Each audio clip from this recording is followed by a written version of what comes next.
اور ان کے دلوں میں جو کدورت ہوگی اس کو ہم نکال کر صاف کر دیں گے، گویا بھائی بھائی تختوں پر ایک دوسرے کے سامنے بیٹھے ہوئے ہیں، نہ ان کو وہاں کوئی تکلیف پہنچے گی اور نہ وہاں سے نکالے جائیں گے۔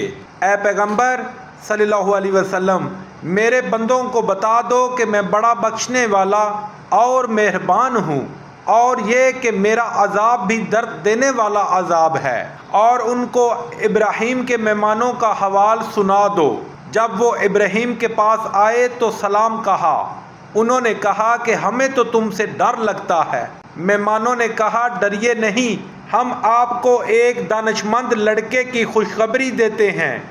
وہ بولے کہ جب مجھے بڑھاپے نے آ پکڑا تو تم خوشخبری دینے لگے، اب کاہے کی خوشخبری دیتے ہو؟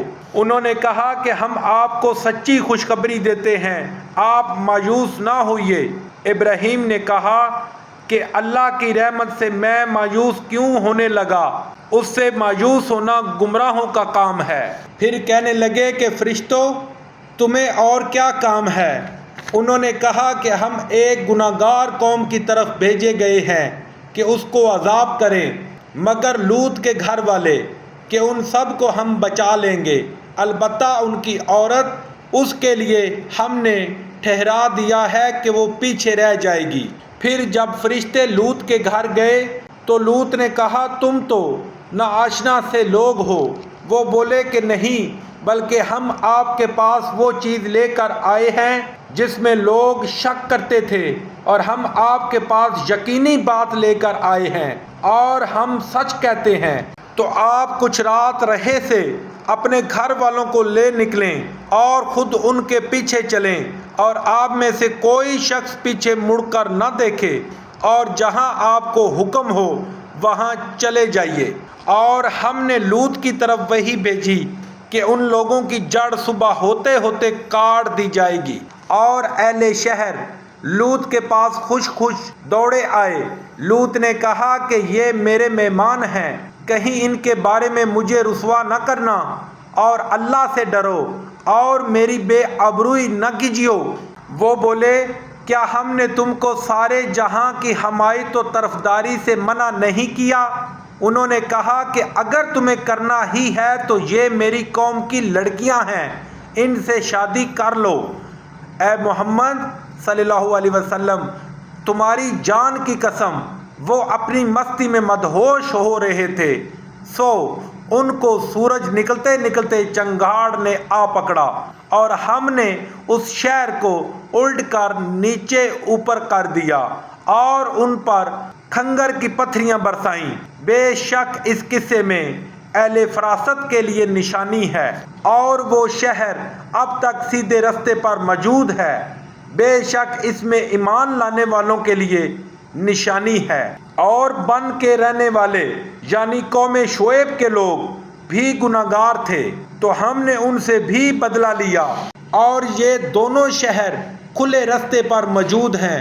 اور وادی ہجر کے رہنے والوں نے بھی پیغمبروں کی تکذیب کی، ہم نے ان کو اپنی نشانیاں دیں اور وہ ان سے منہ پھیرتے رہے، اور وہ پہاڑوں کو تراش تراش کر گھر بناتے تھے کہ امن و اطمینان سے رہیں گے، تو چیخ نے ان کو صبح ہوتے ہوتے آ پکڑا، اور جو کام وہ کرتے تھے وہ ان کے کچھ بھی کام نہ آئے۔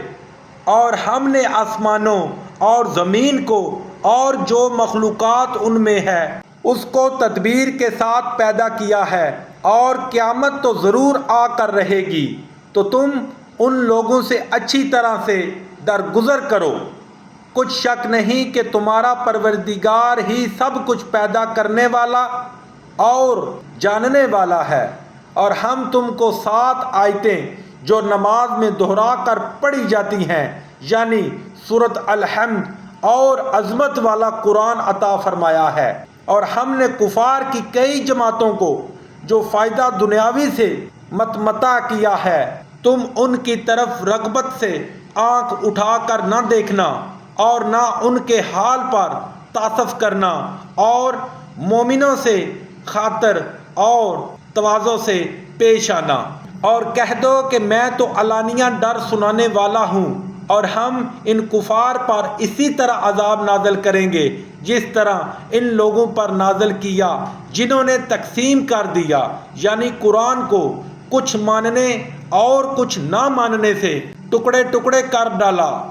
تمہارے پروردگار کی قسم ہم ان سے ضرور پرسش کریں گے ان کاموں کی جو وہ کرتے رہے۔ پس جو حکم تم کو اللہ کی طرف سے ملا ہے وہ لوگوں کو سنا دو، اور مشرکوں کا ذرا خیال نہ کرو۔ ہم تمہیں ان لوگوں کے شر سے بچانے کے لیے جو تم سے استہزاء کرتے ہیں کافی ہیں، جو اللہ کے ساتھ اور معبود قرار دیتے ہیں، سو عنقریب ان کو ان باتوں کا انجام معلوم ہو جائے گا۔ اور ہم جانتے ہیں کہ ان کی باتوں سے تمہارا دل تنگ ہوتا ہے، تو تم اپنے پروردگار کی تسبیح کہتے اور اس کی خوبیاں بیان کرتے رہو، اور سجدہ کرنے والوں میں داخل رہو، اور اپنے پروردگار کی عبادت کیے جاؤ یہاں تک کہ تمہاری موت کا وقت آ جائے۔